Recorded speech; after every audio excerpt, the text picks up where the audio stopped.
नमस्कार, मैं प्रिया। आप देख रहे हैं आंचलिक खबरें, अपनों की खबर। आप आई नजर डालते हैं दिन भर की बड़ी खबरों पर। अमेठी पहुंचे प्रभारी मंत्री सतीश चंद्र शर्मा।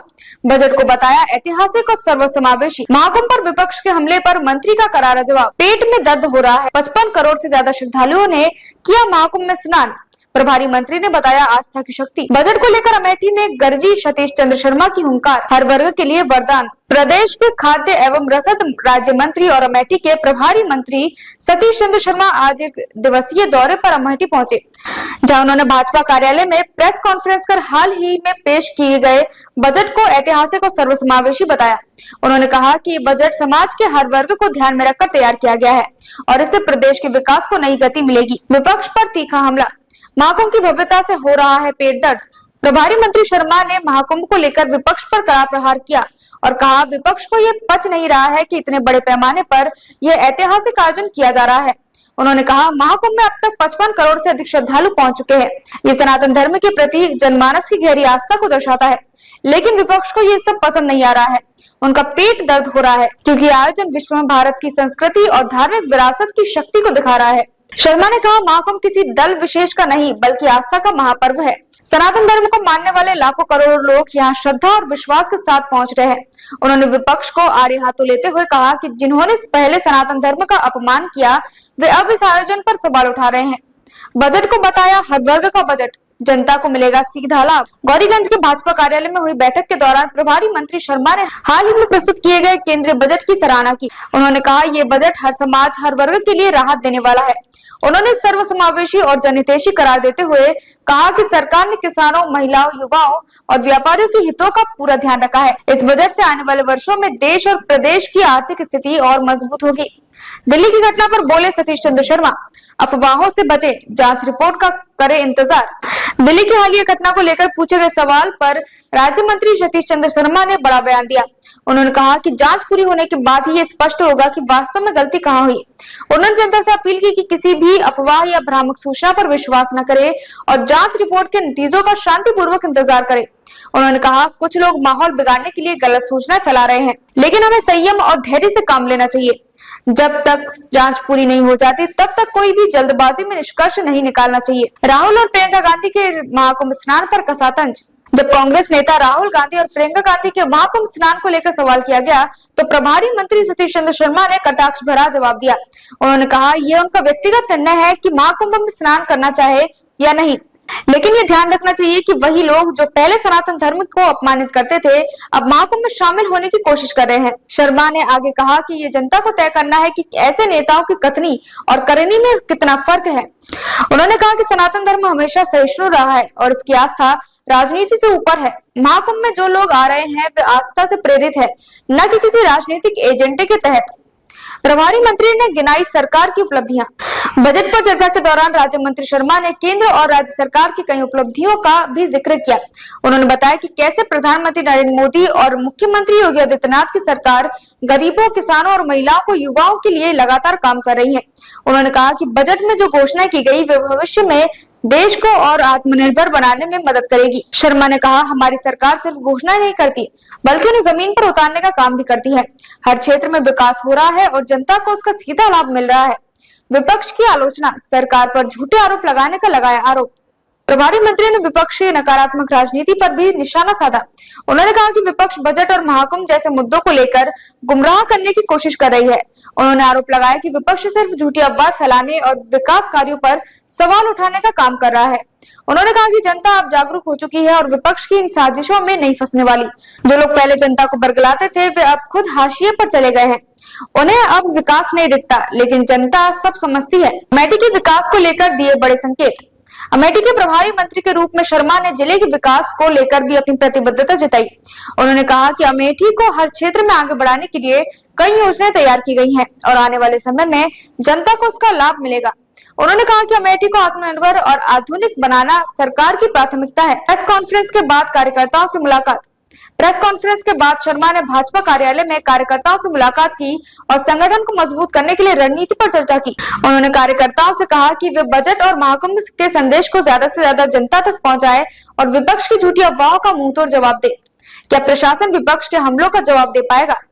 महाकुंभ और बजट को लेकर प्रभारी मंत्री सतीश चंद्र शर्मा के इन बयानों ने विपक्ष की मुश्किलें बढ़ा दी है। अब देखना होगा कि क्या प्रशासन और सरकार विपक्ष के हमलों का जवाब देने के लिए कोई ठोस कदम उठाएगी या फिर ये विवाद आने वाले दिनों में और भी गहराएगा। महाकुंभ, बजट और राजनीति का ये खेल अभी खत्म नहीं हुआ है। आने वाले दिनों में इससे जुड़े और भी बड़े बयान सामने आ सकते हैं। क्या विपक्ष सरकार के दावों को चुनौती दे पाएगा या फिर महाकुंभ और बजट की ऐतिहासिकता विपक्ष की राजनीति को ध्वस्त कर देगी? आने वाले समय बताएगा। अमेठी, उत्तर प्रदेश से राजीव ओझा की रिपोर्ट। और मान रहे हैं, देखिए अभी दिल्ली के बारे में जो रिपोर्ट आएगी तो उसके बाद तब निर्णय होगा कहां पर क्या फेलोर हुआ। कुंभ को लेकर के सवाल खड़ा कर रहा है। जिस तरीके से लोग उमड़ रहे हैं, सनातन संस्कृति को मानने वाले लोग अपनी आस्था और सम्मान व्यक्त करने का काम कर रहे हैं, तो जो विपक्ष है उनके पेट में दर्द हो रहा है और उनको अभी से 2027 का हार का डर सताने लगा है। इस नाते वो तरह तरह की टिप्पणी करके लोगों को गुमराह करने की कोशिश कर रहे हैं। विपक्ष इस भगदड़ को सरकार का फेलियर मान रही है।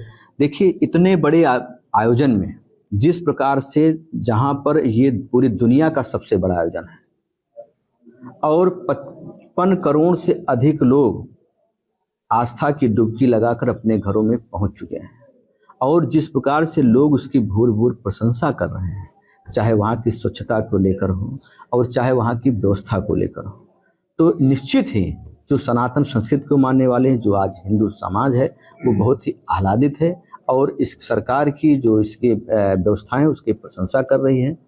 तो हम कह सकते हैं कि जो कुंभ का आयोजन है बहुत ही सफल है। भगदड़ में किसका फेलियर मान रहे हैं, सवाल तो ये है। देखिए, भगदड़ का भी तो हमने बताया कि जो रिपोर्ट आएगी तब उसके बाद ये ज्ञात हो पाएगा क्या समस्या रही, क्या कमी हुई, तो उसके बाद सरकार निर्णय लेगी। महंगाई से पूरा देश ये विकसित भारत का संकल्प लिया गया है, किस तरीके से देख रहे हैं इस बजट को?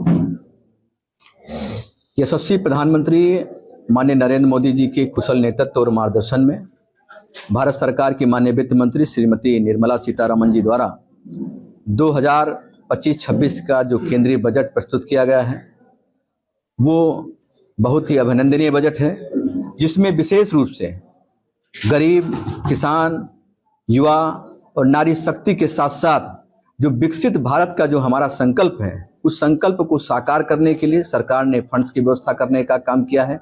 गरीबों को विशेष रूप से 3 करोड़ गरीबों को प्रधानमंत्री आवास मुहैया हो और उस मेडिकल के क्षेत्र में सरकार ने 75,000 नए डॉक्टर्स का इंतजाम करने का जहां काम किया है, वहीं पर जो किसानों को क्रेडिट जो लिमिट थी 3 लाख से बढ़ाकर उसको 5 लाख रुपए तक सरकार ने बढ़ाने का निर्णय लिया है। वहीं जो आयकर स्लैब है उसको 12 लाख रुपए तक सरकार ने किया है। एक बड़ी राहत देने का काम माननीय वित्त मंत्री जी द्वारा किया गया है। तो मैं माननीय वित्त मंत्री जी का विशेष रूप से उनको सराहना करता हूं। ये बजट जो गांव का जो गरीब है, जो गांव का किसान है, जो कमजोर तबका है, उसको विकास को उसको गति देने वाला है और विशेष रूप से जो इंफ्रास्ट्रक्चर क्षेत्र है जो हमारा उसको गति देने वाला है और एमएसएमई सेक्टर में जो युवा वर्ग है जो व्यापार से जुड़कर देश की प्रगति में अपना योगदान देना चाहता है उसके लिए भी सरकार ने विशेष रूप से व्यवस्था देने का काम किया है। मंत्री जी, महाकुंभ में श्रद्धालुओं के पहुंचने का जो सिलसिला है वो अनवरत जारी है, करोड़ों लोग स्नान कर रहे हैं, आखिर इसके पीछे की क्या वजह मान रहे हैं? देखिए, जिस प्रकार से पूरे देश के अंदर माननीय प्रधानमंत्री जी ने जो भी हमारे धार्मिक स्थान हो उसके जो उन्होंने कहा कि विरासत का सम्मान भी और उसका विकास जिस तरीके से उन्होंने किया है, चाहे वो महाकाल की नगरी को सजाने की बात हो, चाहे बाबा विश्वनाथ की नगरी को सजाने की बात हो, चाहे अयोध्या में राम मंदिर के निर्माण की बात हो, तो और चाहे बाबा केदार में वहाँ उनको सजाने की बात हो, तो पूरे देश के अंदर आज एक उत्साह का वातावरण है और जो कुंभ हमारी संस्कृति का एक अभिन्न अंग है, आस्था का एक बड़ा केंद्र है। आज पूरे देश के अंदर जो अभी तक जो हम लोग 40 करोड़ लोगों को पहुंचने का अनुमान था, ये संख्या लगभग 55 करोड़ के आसपास पहुंच चुकी है। स्नान या 144 साल बाद वाला तो जिस तरीके से हम देखते हैं, देखिए हर व्यक्ति की इच्छा होती है, जो जिस धर्म में होता है उसकी इच्छा होती है कि जो हमारा धर्म जो हमारा सदियों से जिसको हम कुंभ को मनाने का काम करते हैं, आज हर व्यक्ति वहां पहुंचने का काम कर सकता है। तो जिसके जो मन में जाकी रहे भावना जैसी आप समझ सकते हैं, आज हर आदमी वहां पहुंचने की कोशिश कर रहा है। बड़ी संख्या में लोग पहुंचे हैं। उत्तर प्रदेश की योगी जी सरकार ने वहां पर एक बेहतर व्यवस्था देने का काम किया है। लोग उसकी बहुत बहुत प्रशंसा कर रहे हैं।